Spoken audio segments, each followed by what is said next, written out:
More than 2,000 years ago, in the great city of Alexandria, there lived a man who cared more about questions than power, gold, or war. His name was Eratosthenes. While soldiers trained with swords and rulers fought for kingdoms, Eratosthenes spent his days inside the massive library of Alexandria, surrounded by endless scrolls filled with the knowledge of the ancient world. People thought he was strange. He studied stars, numbers, and shadows. He wanted to understand how the world truly worked.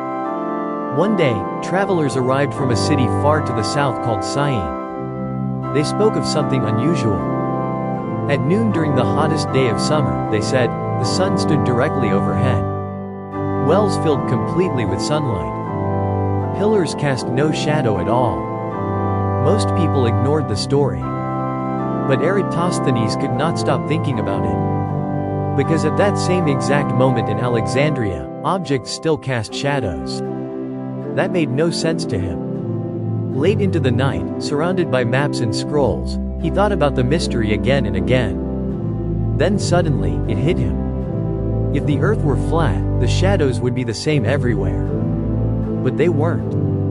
Which meant only one thing: the earth was curved. And if the earth was curved, maybe it could be measured.